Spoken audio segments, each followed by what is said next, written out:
දැන් අපි ප්‍රෝග්‍රෑම් එකට අවශ්‍ය කෝඩ් එක එන්ටර් කරගෙන ඉවරයි. නමුත් මෙම කෝඩ් එකේ අපි තරමක් සුළු වෙනස්කම් කිරීමට අවශ්‍ය වෙනවා මේ ප්‍රෝග්‍රෑම් එක හරියට රන් කරගන්න අවශ්‍ය නම්. ඒ තමයි f iterate කියන variable එකේ value එක සහ endterm කියන variable එකේ value එක අපි නිවැරදි ආකාරයට සකස් කරගන්න ඕනේ. මේ ටියුටෝරියල් එකේ අපි බලමු කොහොමද මේ value නිවැරදි ආකාරයට සකස් කරගන්නේ කියලා. ඉතින් මෙහිදී අපි නිවැරදිව තේරුම් ගත යුතුයි මෙම variables වල store වෙන values මොන ආකාරයේ values ද කියන එක. මුලින්ම අපි ගමු f iterate කියන variable එක. ඉතින් මේ f iterate කියන variable එක ඔයගොල්ලෝ දන්නවා අපි මේ භාවිතා කරන්නේ integer interest rate එකක්. interest rate එක calculate කරගන්න. ඉතින් මෙය ප්‍රතිශතයක් නිසා අනිවාර්යයෙන්ම අපි මේ interest කියන value එකේ store කරන්න යන value එක අපි බෙදා ගන්න ඕන 100න් ප්‍රතිශතයක් කිරීමට. මොකද අපි txt iterate කියන text box එකේ type කරන value එක අපි 100න් බෙදලා තමයි store කරන්නේ f iterate කියන variable එකේ. ඒ වගේම අපිට මෙතෙන්දී additionally තවත් statement එකක් add කරගන්න ඕනේ. ඒ තමයි f iterate කියන value එක නැවතත් මම බෙදා ගන්න ඕනේ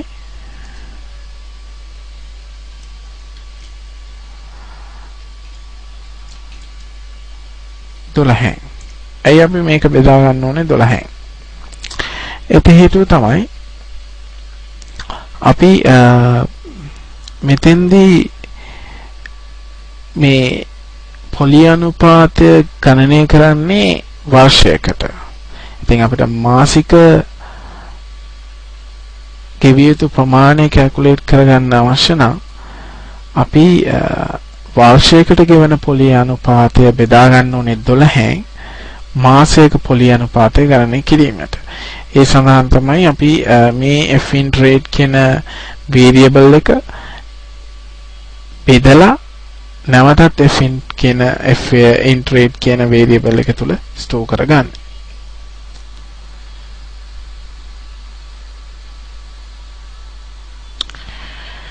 ඊළඟට අපි කරන්න ඕන endterm කියන variable එක. දැන් මෙහිදී ගෙවන term සංඛ්‍යාවය අපි වාර්ෂික විදිහට add කරන්නේ. වර්ෂයක් කියන්නේ මාස 12ක් තියෙනවා. අපි මාසික payment එක ගණනය කරන නිසා වර්ෂයකට මාස කීයක් තිබෙනවද? එම සංඛ්‍යාවෙන් මෙමාගේ වැඩි කළ යුතුයි.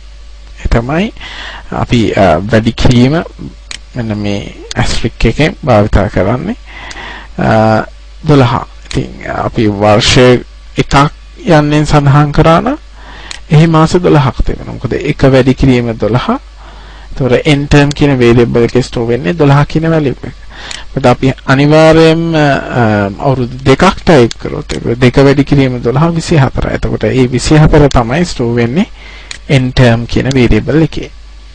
ඉතින් අපි මෙන්න මේ adjustment එක කරගන්න ඕන අපි ප්‍රධාන වශයෙන් add කරපු code එකට. මොකද මම මීට කලින් අපි ඉගෙනගත්ත වීඩියෝ එකේදී මම මේ කොටස add කරේ ඒ අදාළ text box එකේ තියෙන value එක කෙලින්ම add කරගත්ත variable එක තුළට. මම එහි මෙන්න මේ වගේ දේවල් ගැන සිතුවේ නැහැ.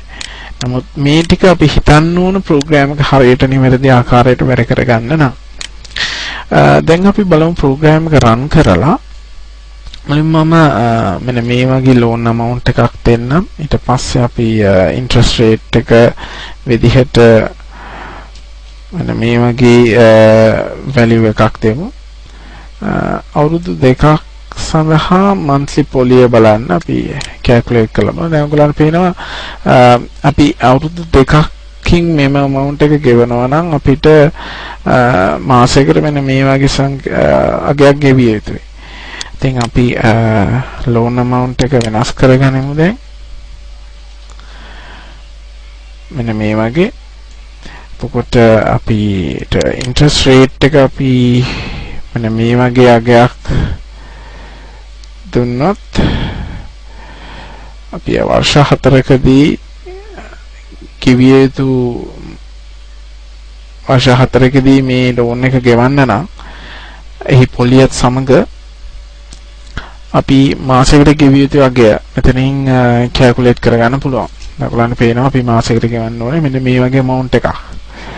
ඉතින් මේක බොහොම සරල ලෝන් කැල්කියුලේටර් එකක්. ඔයගොල්ලන්ට භාවිත කරන්න පුළුවන්. ඔයගොල්ලන්ගේ loans ඉතින් මෙය සාමාන්‍යයෙන් හැම අවස්ථාවකම ඔයගොල්ලන් භාවිත කරන්න බැරි වෙයි. නමුත් මේ ඔයගොල්ලෝ ඉගෙනගත්ත තියරි එක ඔයගොල්ලන්ට භාවිත කරන්න පුළුවන් වෙයි මේ වගේ ප්‍රෝග්‍රෑම් එකක් හදාගන්න. මොකද මෙහි අතෙම වෙනස සිද්ධ වෙන්නේ අපි මේ C payment එක කැල්කියුලේට් කරන්න අපි භාවිත කරන සමීකරණය. ඉතින් ඔයගොල්ලන්ට පුළුවන් මීට වඩා වෙනස් සමීකරණයක් භාවිත කරලා මේ විදිහටම loan payment එක හොයාගන්න. ඉතින් අපි මේ වීඩියෝ ටියුටෝරියල්ස් වලදී ඉගෙන ගත්ත කොහොමද මේ loan calculator program එක නිර්මාණය කරන්න කියලා. දැන් අපි ඊට පස්සේ ඉගෙන ගන්නවා තවත් ටියුටෝරියල්ස් වලින් alt programs තව විශේෂයෙන්ම database programs create කරගන්න විදිහ. ඒ ටියුටෝරියල්ස් ඔයගොල්ලෝ බලන්න. එතකොට ගොඩක් Visual Basic program එක ගැන ඉගෙන ගන්න පුළුවන්.